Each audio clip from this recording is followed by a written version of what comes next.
যে সামনে আমাদের নিসফুম মিনাশ শাবান, যেটাকে আমরা লাইলাতুল বারাআত বা মুক্তির রাত বলি। আমাদের যে বাংলাদেশের ডামাডল, এইরকম লাইলাতুল বারাআত আমাদের ক্ষেত্রে ভুলে যাওয়া, এরকম আমাদের তার জন্য প্রস্তুতিহীন সময় আমাদের জীবনে খুব কমই গেছে। সুতরাং ভাই, দুনিয়াবি সব ব্যস্ততা থাকবে, লাইলাতুল নিসফুম মিনাশ শাবানকে ভুলে যেন না। লাইলাতুল নিসফুম মিনাশ শাবান অত্যন্ত বরকতের একটা রাত আমাদের জন্য, অত্যন্ত গুরুত্বপূর্ণ একটা রাত আমাদের জন্য। লাইলাতুল নিসফুম মিনাশ শাবান, রাসূলুল্লাহ সাল্লাল্লাহু আলাইহি ওয়াসাল্লাম আমাদেরকে জানিয়েছেন যে যদি কোনো মানুষ দুইটা আমল করে, আল্লাহ রাব্বুল আলামিন তার সকল গুনাহ খাতা মাফ করে দিবেন। আমরা কারা কারা এইবার লাইলাতুল নিসফুম মিনাশ শাবানে আমাদের সকলের গুনাহ মাফ করায় নিতে চাই? রাজি আছি ইনশাআল্লাহ? রাজি আছি ইনশাআল্লাহ? কি দুইটা কাজ? রাসূলুল্লাহ সাল্লাল্লাহু আলাইহি ওয়াসাল্লাম বলছেন, এক নম্বর, শিরিক মুক্ত ঈমান লাগবে। কি লাগবে? শিরক মুক্ত ঈমান লাগবে। আল্লাহর উলুহিয়াত রুবুবিয়াতে কাউকে শরিক করা যাবে না। আর দুই নম্বর কি লাগবে? দুই নম্বরে লাগবে বিদ্বেষ মুক্ত একটা অন্তর। আমি তো অনেক কিছু করার প্রস্তুতি নেই হুজুর, কয় রাকাত নামাজ, কোন কোন সূরা দিয়ে পড়বো, কয়টা রোজা রাখবো। ও ভাই, ওইটা পরে আপনাকে বলছি। আগে আপনি বেসিকের মধ্যে আসেন, আগে আপনি নাম নিবন্ধিত করেন। আপনার নামই নিবন্ধিত নাই, আপনি এখনো ভোটার আইডি কার্ডই পান নাই, আপনি ভোটার হওয়ার বয়সে অর্জন করেন নাই। আপনি চিন্তায় আছেন কারে ভোট দিবেন আর কারে না দিবেন। আপনাকে লাইন মতো আসেন। আপনি আগে, এক লোক শুয়ে আছে হচ্ছে ওই কি বলে পঙ্গু হাসপাতালে, এই লোকের যদি বলেন রোজা রাখা লাগবে, ডাক্তার বলছে আগামী 1 বছর আপনার রোজা তো দূরের কথা, প্রত্যেক 2 ঘন্টা পর পর আপনারে খাওয়া লাগবে। হ্যাঁ, রোজা কেমনে রাখবে? আরেকজনের ঠ্যাং ভেঙে গেছে, কায়েত হয়ে শুয়ে আছে, ও নিজে শুয়েই থাকতে পারে না। ওরে যদি বলেন আপনি নামাজ পড়া লাগবে এই সূরা দিও, কেমনে পারবে? আল্লাহর দিন আল্লাহ কঠিন করেন নাই, আল্লাহকে বেসিক বলেছেন। 1 নম্বর মুশরিক, 2 নম্বর মুশাহিন। শিরিক বাদ দাও, অন্তরকে পবিত্র করো।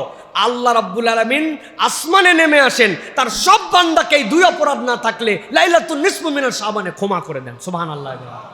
এবার ইবাদত বন্দেগী, নবীজি সাল্লাল্লাহু আলাইহি ওয়াসাল্লাম থেকে হাদিস আসছে, যেটা আমাদের মানার মতো হাদিস।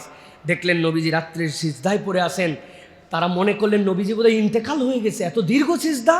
ইয়া রাসূলুল্লাহ, এত দীর্ঘ সিজদা দিয়ে আছেন? বলে শোনো, আল্লাহ রাব্বুল আলামিন আসমানে নেমে আসে, বান্দাকে মাফ করে দেন।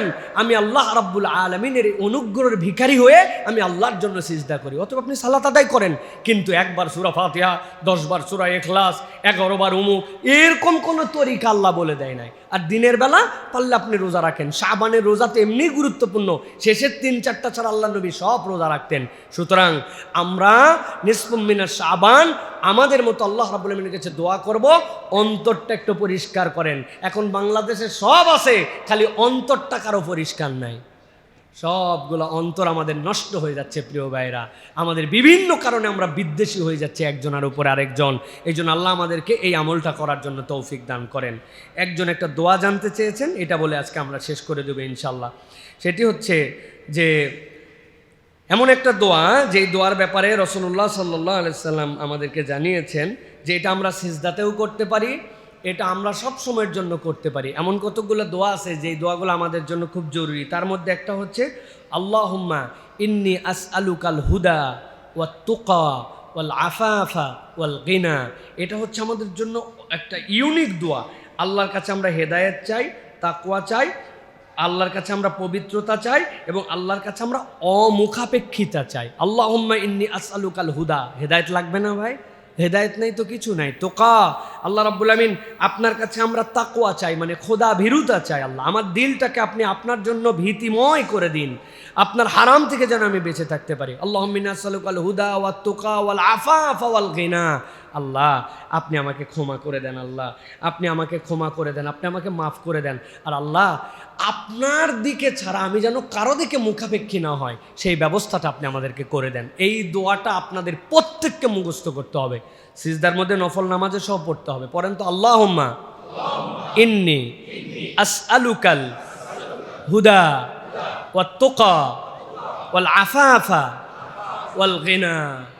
আল্লাহ যেন আমাদের অন্তরগুলাকে এরকম বানায় দেন। বলেন আল্লাহুম্মা আমিন। সালাতের জন্য অপেক্ষা করা একটা তো গুণ তোমার জন্য, কিন্তু কতক মানুষ আছে যেই মানুষগুলো মসজিদের মধ্যে অবস্থান করাকে পছন্দ করে। হয়তো বা কাজ নাই, বাহিরে এখন ঘুরতে পারতো, অন্য ব্যস্ততা ছিল, কিন্তু নিয়ত করছি অযথাই বাহিরে ঘুরে কি করব। ওই বান্দা এরপরে অজু করে, অজু করার পরে একবার যদি মসজিদে এসে বসে থাকে, শুধু কোনো জিকির করে না, আজকার করে না, কিছুই করে না, অজু অবস্থায় আল্লাহর ঘরে আদবের সাথে যদি অপেক্ষা করে আর বসে যায়, আল্লাহ নবী বলছেন যারা মসজিদে অজু অবস্থায় অপেক্ষা করে, আল্লাহর একদল ফেরেশতা এই মসজিদে বসে থাকার কারণে তাদের প্রতি আল্লাহর কাছে ক্ষমা প্রার্থনার দোয়া করে। নবীজি সাল্লাল্লাহু আলাইহি সাল্লাম বলছেন, আপনি জানাই দিয়ে রাখেন, মা তাওয়াত্তানা রাজুলুন মুসলিমুল মাসাজিদা লিস-সালাতি ওয়ায-যিকরি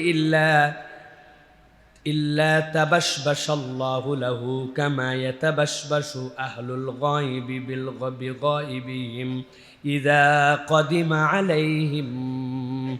আল্লাহ নবী সাল্লাল্লাহু আলাইহি সাল্লাম বলছেন, তোমাদের কোনো লোক যদি দীর্ঘ কোনো সফরে চলে যায়, বাড়িতে সন্তান আছে, স্ত্রী আছে, পরিবার আছে, সবাই জানে তার আব্বা কবে আসবে, তার বাপ কবে ওই হজ থেকে আসবে, বিদেশ থেকে সফর করে আসবে।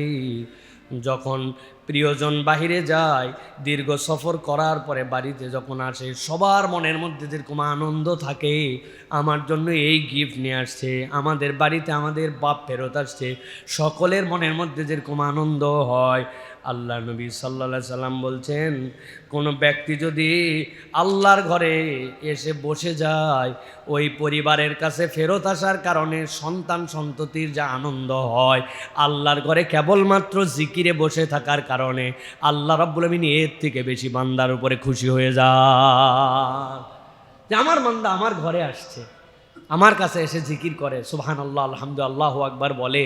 মসজিদে বসাটাই স্বয়ং একটা জিকির, ইটস সেলফ একটা জিকির।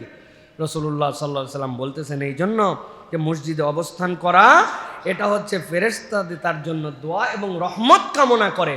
অতএব যখন তুমি সুযোগ পাও, বাহিরে না বসে, আমাদের জীবনে এরকম কোন আমল আছে ভাই যে চায়ের দোকানে চা খাওয়ার জন্য গেলাম, কোনো একদিন মনে করছি যে যাক আজকে আল্লাহর ফেরেশতাদের দোয়া নেওয়ার জন্য, আল্লাহর রহমত লাভের জন্য আমার ব্যবসাটা ভালো যাচ্ছে না, শরীরটা ভালো যাচ্ছে না, কেমন জানি জীবনে বরকত হচ্ছে না, আমার কেমন জানি মনে হচ্ছে যে আমার বাচ্চা কাচ্চা সহ সব মিলায় দুনিয়াটা আমার জন্য কঠিন হয়ে যাচ্ছে, যাই তো আল্লাহর রহমত নেওয়ার জন্য আর ফেরেশতার দোয়া নেওয়ার জন্য আমি একটু মসজিদে যাই, বসে পড়ি। আল্লাহ রসুল বলছেন, কোনো বাড়িওয়ালা যদি ভ্রমণে যায় আর ফেরত আসলে বাড়ির মালিক যেরকম খুশি হয়, আল্লাহর ঘরে জিকিরের নিয়তে কেউ যদি বসে, রব্বুল আলামিন তার থেকে বেশি খুশি হন। সুবহানাল্লাহ। আপনি কল্পনা করছেন এটা কত বড় নিয়ামতের বিষয় প্রিয় ভাইরা। এই জন্য মসজিদে অবস্থান করা এটা আমাদের জন্য মাঝে মাঝে আমাদের এটা চেষ্টা করতে হবে প্রিয় ভাইরা।